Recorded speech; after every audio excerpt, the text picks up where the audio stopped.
ဒီနေ့မှာအရခတ်တော်အေး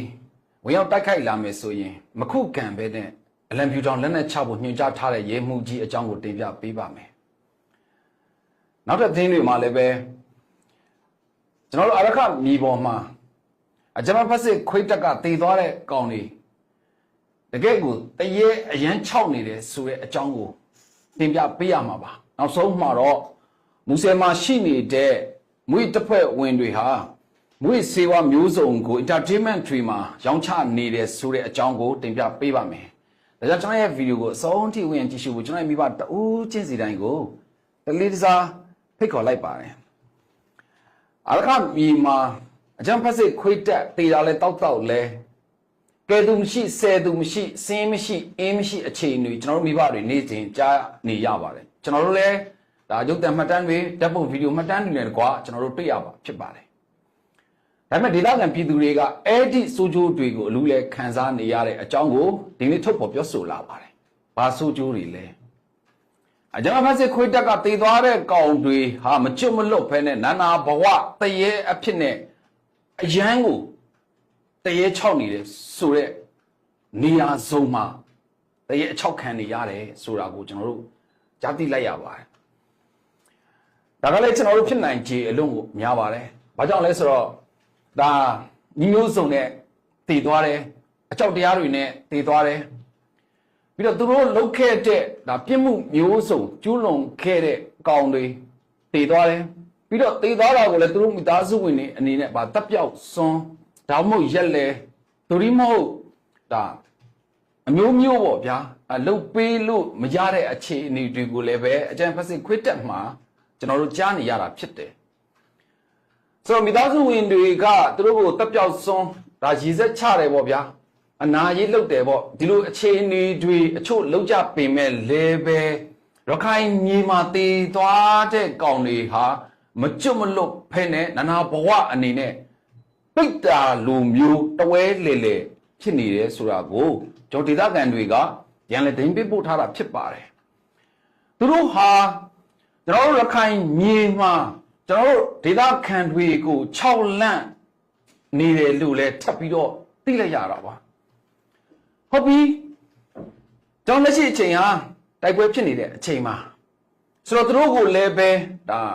ဒီစနစ်တကျနေရာချထားဖို့ဒါမှမဟုတ်မြေမြုပ်ရမယ့်အခြေအနေတွေကလည်းပဲဒါအကောင်စီမလုံနိုင်တာကိုလည်းပဲကျွန်တော်တို့မြေပြင်အခြေအနေတွေမှာအခက်အခဲမျိုးစုံကြုံတွေ့နေရတာကိုကျွန်တော်တို့တွေ့ရမှာဖြစ်ပါတယ်ဟုတ်ပြီဒါပေမဲ့ကျွန်တော်တို့ဘက်မှာကံကောင်းတဲ့အရာတစ်ခုရှိနေပါတယ်အဲ့ဒါကတော့အရခမြေပေါ်မှာနီးမျိုးစုံနဲ့ပုတ်ပွသေးသွားတဲ့ဒါမှမဟုတ်စန့်ငင်သေးသွားတဲ့တွေးထွက်လုံးပြီးသေးသွားတဲ့အကြောက်တရားတွေနဲ့သေးသွားတဲ့ပြီးတော့ပြစ်မှုမျိုးစုံကျူးလွန်ခဲ့ပြီးတော့သေ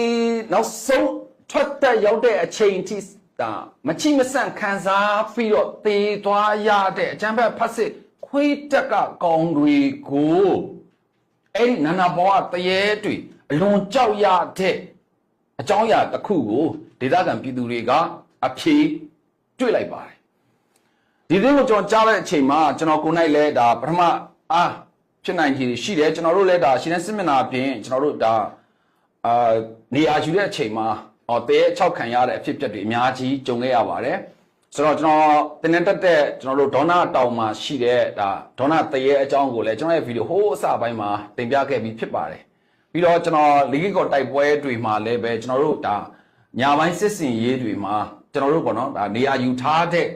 ဒါကျွန်တော်တို့ရဲဘော်တွေတရေအချောက်ခံရတဲ့အကြောင်းလေးလည်းကျွန်တော်မိဘတွေကိုကျွန်တော်သတင်းတွေမှာဒါကြားဖြတ်ပြီးတော့အမြဲတမ်းပေါ့နော်ထည့်သွင်းတင်ပြနေကြပါဆိုတော့ကျွန်တော်တို့ကဒါရဲဘော်လူငယ်တွေနေရာစုံမှာတာဝန်ယူခဲ့တဲ့တာဝန်ထမ်းခဲ့တဲ့သူတွေဖြစ်တဲ့အတွက်ဒီဖြစ်ပျက်တွေကိုလည်းကျွန်တော်တို့ခံခဲ့ရပါတယ်ဆိုတော့အခုအရခတ်တော်ရဲ့ဒါတိုက်ခိုက်မှုတွေကြားထဲမှာဒီမျိုးစုံနဲ့တည်သွားတဲ့ကောင်တွေကမကျွတ်မလွတ်ဖဲနဲ့ကျွန်တော်တို့ဒေသခံတွေကို6လန့်နေတယ်ဆိုတဲ့အကြောင်းကြားတဲ့အချိန်မှာကျွန်တော်လည်းဒါခံစားနားလည်းမိပါတယ်ဒါပေမဲ့အခုဒါကိုဖြစ်ရှင်းနိုင်တဲ့နီလန်းကိုတွေ့သွားပဲဆိုတော့လေကျွန်တော်အနေနဲ့ဝမ်းသာမိပါတယ်ဟုတ်ပြီဒါဆိုရင်တော့သူတို့ဘယ်လိုဖြစ်ရှင်းလဲဆိုတော့အဲ့ဒီအကျန်းဖက်စစ်ခွေးတက်ကတေးသွားတဲ့နာနာဘဝမကျွတ်မလွတ်တဲ့တရေတစေတွေကိုနိုင်တဲ့နီးဒီနည်းဟာလည်းပဲတော်တော်လေးကိုအလုပ်ဖြစ်တယ် ပြီးတော့ဒီနည်းကိုသုံးလိုက်ပြီဆိုတာနဲ့အကျွန်တော်ဖက်စစ်ခွေးတက်ကနာနာဘဝမကြုံမလွတ်တဲ့ပိတ်တာတရေ30ပေါ့ဗျာတရေတွေပေါ့ဗျာအကုန်လုံးဟာလုံးဝကိုပျောက်ချင်းမလားပျောက်ပြီးတော့ငြိမ်စင်းသွားတယ်လို့ကျွန်တော်တို့ကြားလိုက်ရပါတယ်ဟုတ်ပြီအဲ့ဒီနီးကျွမ်းပြီးပါလေစိတ်ဝင်စားမယ်လို့ကျွန်တော်ယုံကြည်ပါတယ်ဒါကြောင့်သတင်းတွေမပြောခင်မှာဒီအကြောင်းကိုရင်ဆုံးတင်ပြနေခြင်းဖြစ်ပါတယ်ဟုတ်ပြီကျွန်တော်တို့အရကမြေမှာတနေရာမှာကျန်းဖက်စစ်ခွေးတက်ကကျွန်တော်တို့ဒေသခံတွေဒါမှမဟုတ်ကျွန်တော်တို့တပ်ဖွဲ့ဝင်တွေကိုနှောက်ယှက်တယ်တဲ6တယ်ပြီးတော့ဒါကိုရောင်လေးတွေပြတယ်တခါတရံမှာကိုထင်ပြတယ်တခါတရံမှာတကောင်လေးကိုဒါရည်လက်ချပေးဖို့အမျှဝေပေးဖို့တောင်းမန်တာတွေတောင်းဆိုတာတွေကိုကျွန်တော်တို့အနံ့တွေရတယ်အတန်တွေရတယ်အရိပ်တွေရတယ်ပြီးတော့ပေါ်လင်ကြီးတွေပြတဲ့နေရာတွေမှာလက်ရှိကျွန်တော်တို့အရခမြေပေါ်မှာရှိတဲ့ဒေတာခံတွေသုံးလိုက်တဲ့နီလန်ကတော့တခုတည်းပါအဲ့ဒီနီလန်ကဘာလဲဆိုတော့တို့6လနေတဲ့အချိန်မှာအရခတက်တော့အေးလာနေပြီးဟေးဆိုတဲ့စကားတစ်ခေါက်ပဲပြောလိုက်ခုနကတော့6လနေတဲ့ကိုရောင်ပြနေတဲ့အနံ့နေပေးနေတဲ့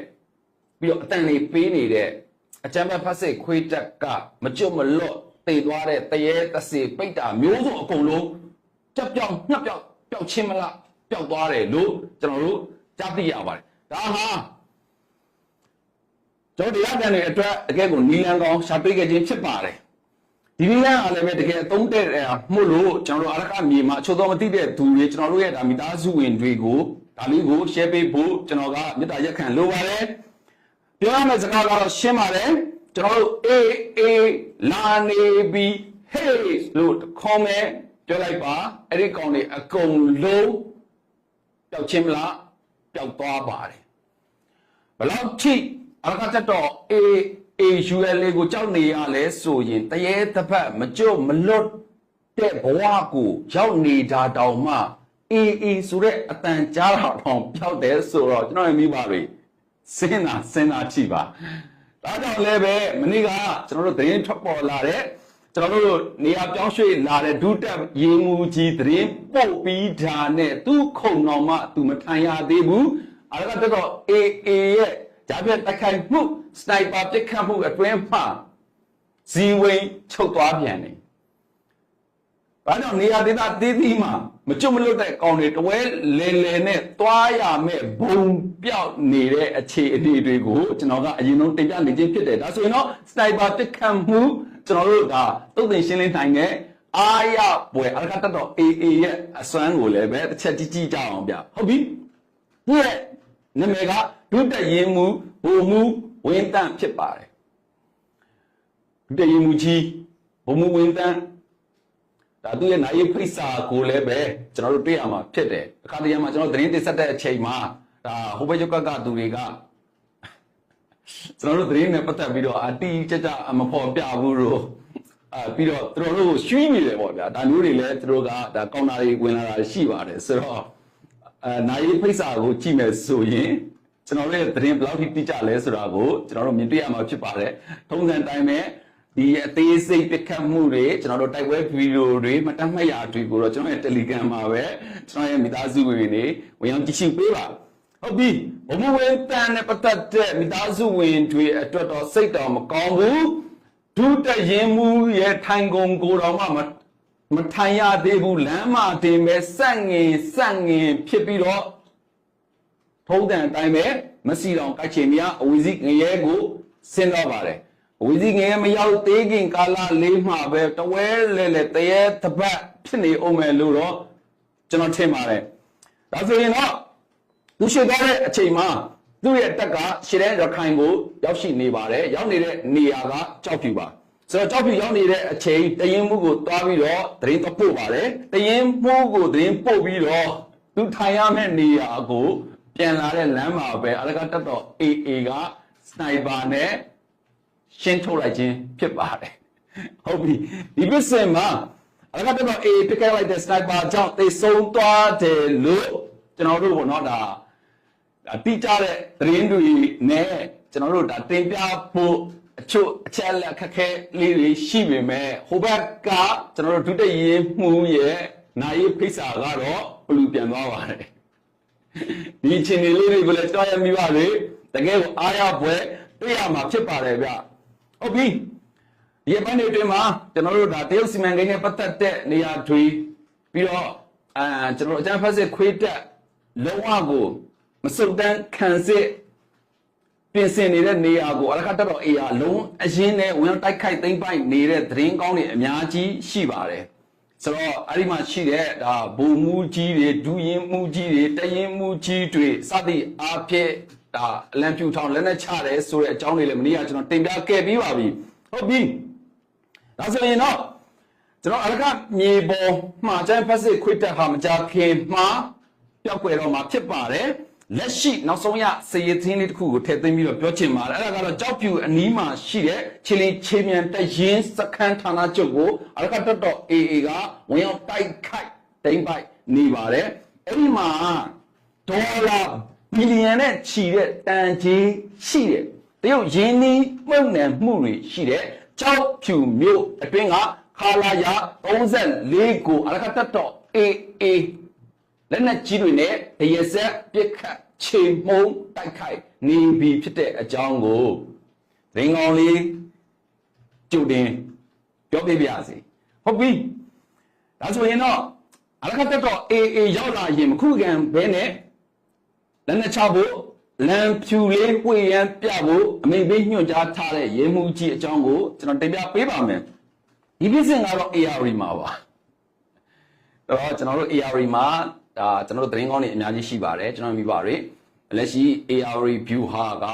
ကယ်ကိုစနစ်ကျဖွဲ့စည်းထားတာဖြစ်တယ်ပြီးတော့အလကတက်တော်နဲ့ကျွန်တော်တို့ဒါပူပေါင်းတပ်ဖွဲ့ဝင်တွေရဲ့စစ်စင်ရေးအခြေအနေတွေပြီးတော့ AR သားတွေရဲ့စစ်ရေးအခြေအနေတွေတကယ်ကိုအားရကျင်တဲ့ဖွဲ့အခြေအနေကြီးတစ်ခုလိုပဲကျွန်တော်မိပါရယ်ကျွန်တော်ဒီမှာသိပေးခြင်းနဲ့အောင်ပွဲသတင်းတွေကိုတော်လန်တော့တပ်ဖွဲ့ဝင်တွေကထင်ချန်ထားသေးပါတယ်ကျွန်တော်တို့မရှင်ကျွန်တော်တို့ရဲ့စစ်စင်ရေးအဆုံးထိတွားရမယ့်အခြေအနေကြောင့်အချို့သတင်းတွေကိုမထုတ်ပြန်ထားတာရှိပါတယ်အကြောင်းကိုကျွန်တော်ပြောလို့ကြိုတင်ပြီးတော့တည်ပေးလို့ရတယ်ဟုတ်ပြီကျွန်တော်အေကိုမခုခံမဲနဲ့အလံဖြူပြဖို့အတွက်ရေချီမျိုးနဲ့ရဲစကန်မှုကညွှန်ကြားထားတာပါမစိုးပါဘူးဘာဖြစ်ဖြစ်ကျွန်တော်တို့ကကြိုဆိုရမှာပဲအလံဖြူမထောင်လက်နဲ့မချဘူးဆိုရင်လည်းပဲတုတ်တင်ရှင်းလင်းခံရမှာဖြစ်တယ်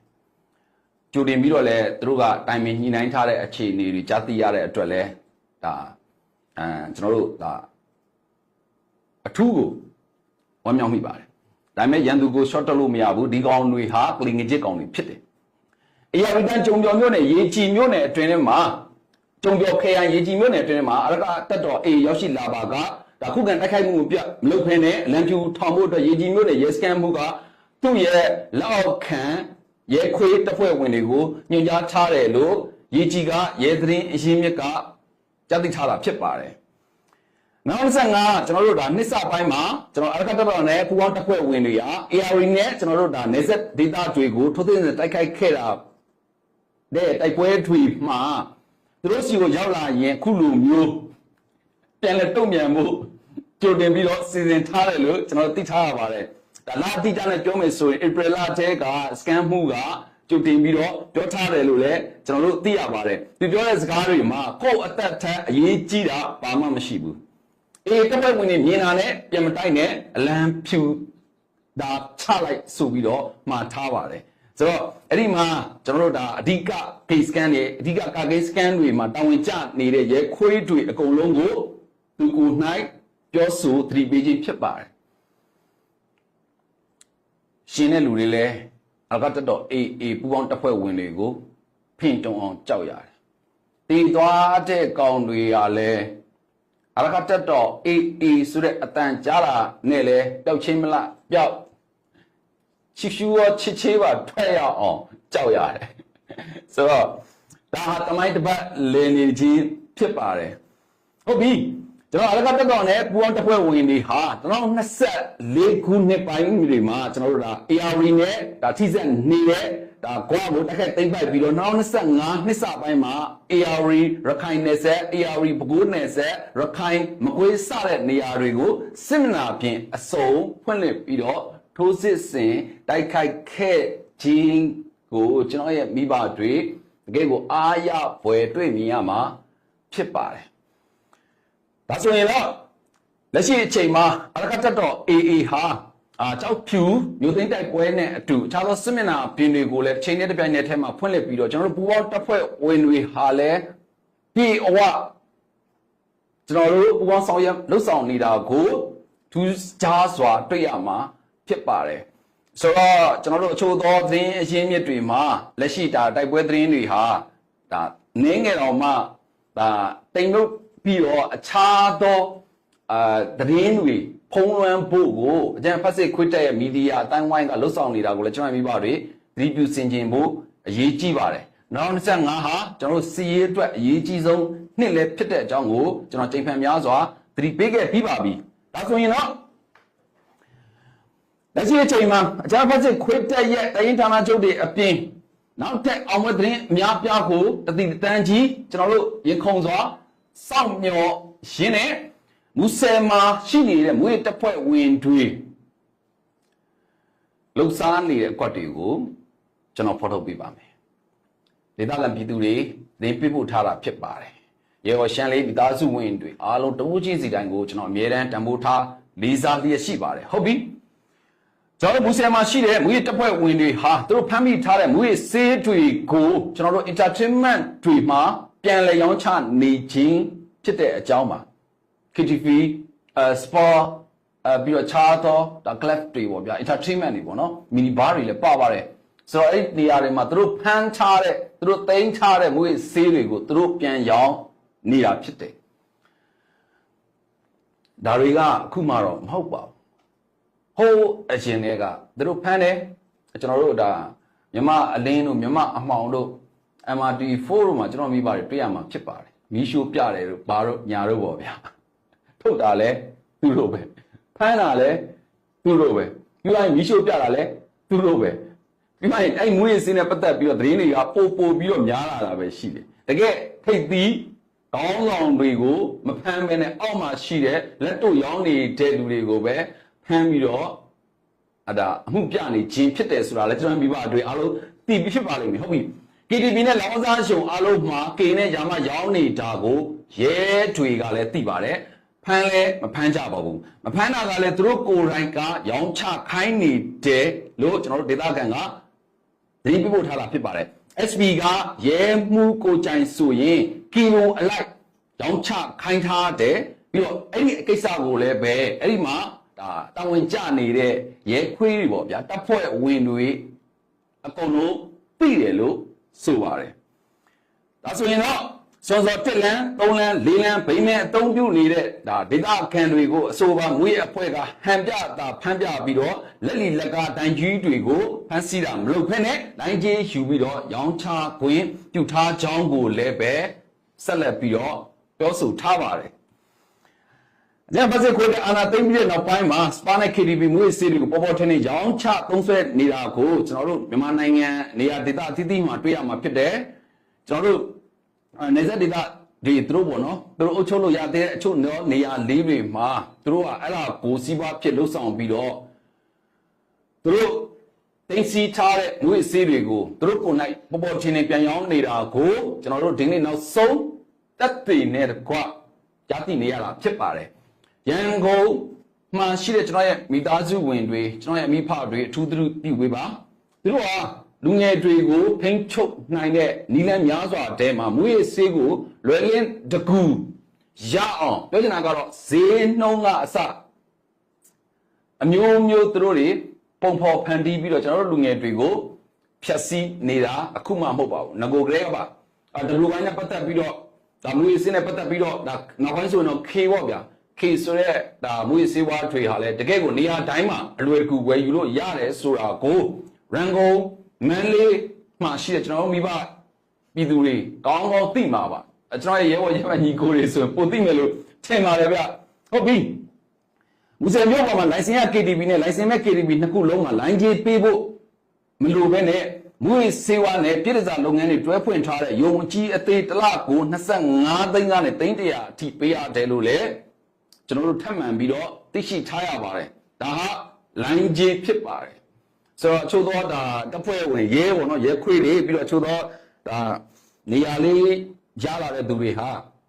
အဲ့လိုမျိုးနေရာမျိုးတွေကို တာဝန်ကျဖို့အတွက်ငွေကြေးမြောက်များစွာသုံးပြီးတော့ပြောင်းရွှေ့ကြတယ်ဆိုတာကိုလည်းပဲကျွန်တော်တို့တွေ့ရမှာဖြစ်ပါတယ်ဟုတ်ပြီမူဆယ်ခရိုင်မြို့နယ်ရဲတပ်ဖွဲ့ဝင်တွေပြီးတော့စေစောရက်ကွက်မူဆယ်မင်္ဂလာမူဆယ်နဲ့တောင်ရက်ကွက်တွေမှာညဘက်သွားလာနေတဲ့ကားတွေကိုစစ်ဆေးတယ်ငွေဆေးဝါးတွေကိုအဓိကရှာဖွေတယ်ပြီးတော့တွေ့ရင်တိန်းနဲ့လူကိုလည်းယွမ်1000မြန်မာငွေ360ဝန်းကျင်နဲ့ယွမ်3သိန်းမြန်မာငွေ3600ဝန်းကျင်အထိဒါရွေးခိုင်းတယ်လို့လည်းကျွန်တော်တို့သိရှိထားရပါတယ်ဆိုတော့ဖမ်းမိတဲ့အချိန်မှာကျွန်တော်မိဘတွေရှင်းရှင်းလင်းလင်းဒီနေ့ကြားရမှာဖြစ်တယ်ဒါဖမ်းတယ်ဒါကိုမှုမဖွင့်ဘူးနော်တရားဥပဒေဆိုတာကျွန်တော်နိုင်ငံမှာမရှိတော့ဘူးဆိုတော့ဖမ်းမိတဲ့သူတွေကိုမိမျိုးစုံနဲ့ငွေညစ်တောင်းခံတယ်ဒါမြန်မာငွေ360ကနေပြီးတော့3600အထိကိုတော့မှသူတို့တွေတောင်းယူတယ်ပြီးတော့တကယ်လို့ပေါ့နော်ဖန်စီရမိခဲ့တဲ့ပစ္စည်းတွေကိုသိမ်းဆည်းပြီးတော့သူတို့ကိုယ်၌ပြန်ပြီးတော့ရောင်းစားနေတယ်လို့လည်းဒေသခံပြည်သူတွေကသတင်းပေးပို့ထားတာပါလက်ရှိမူဆယ်လောင်းကစားရက်ကွက်လက်ရှိမူဆယ်မူရစ်စေသတင်းတွေဟာတော်တော်လေးကိုကြဲကြဲပြန့်ပြန့်ထွက်ပေါ်နေတာပါကျွန်တော်တို့ရဲ့ဒါဒေသခံပြည်သူတွေတနည်းအားဖြင့်လူငယ်တွေအမျိုးသမီးတွေဟာအဲ့ဒီမှာလူလဲခံစားနေကြရပါတယ်ပြီးတော့နောက်သားတို့မှာရိုက်နှက်ခံရလို့ထွက်ပြေးလာတဲ့ဒါအမျိုးသမီးငယ်2ဦးကမူဆယ်ရဲစခန်းမှာတွားပြီးတော့အမှုပွင့်တိုင်ကြားခဲ့တယ်ဆိုတဲ့သတင်းလဲသိရှိထားရပါတယ်အဲ့ဒီမှာရဲစခန်းကဒီအမှုကိုအမှုမဖွင့်ဘဲနဲ့မသိသလိုနေခဲ့တယ်လို့လဲအဲ့ဒီအမျိုးသမီး2ဦးကဖွင့်ရဝန်ခံခဲ့တာဖြစ်တယ်တရုတ်မြန်မာနယ်စပ်မူဆယ်မြို့လောင်ကစားရုံတစ်ခုမှာရိုက်နှက်ခံရလို့နှိပ်စက်ခံရလို့ထွက်ပြေးလာတဲ့အမျိုးသမီး2ဦးရှိပါတယ်ဇွန်လ9ရက်နေ့နံနက်ပိုင်းမှာ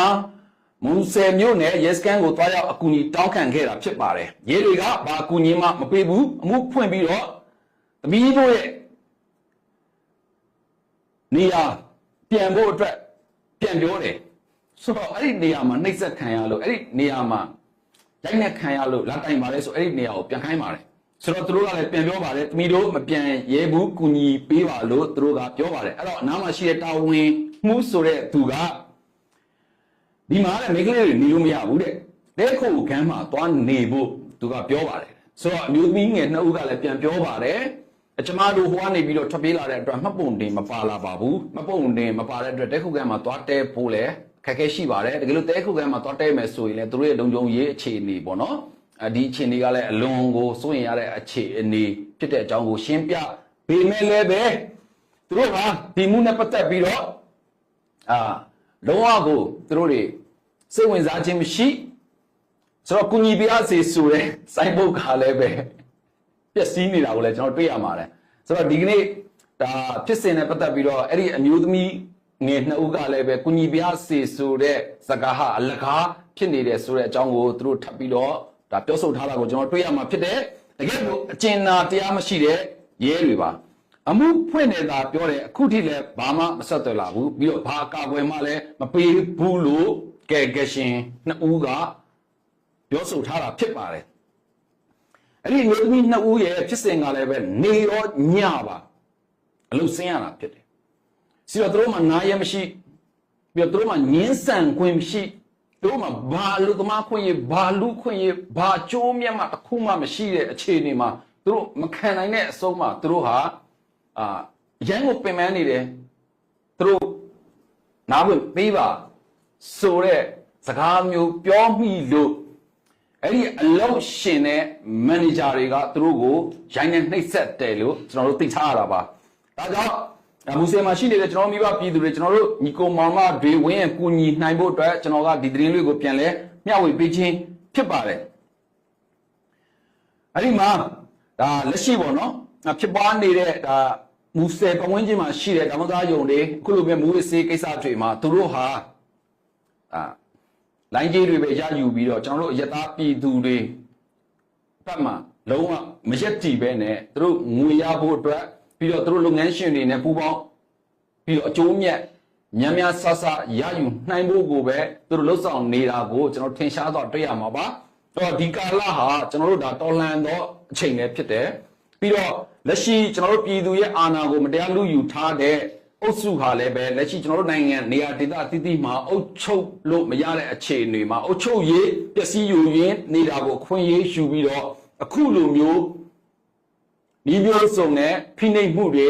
ဒီမျိုးစုံနဲ့အကြမ်းဖက်မှုတွေပြီးတော့နောက်ဆုံးမှာအချို့သောနေရာတွေမှာကျွန်တော်တို့ဒါ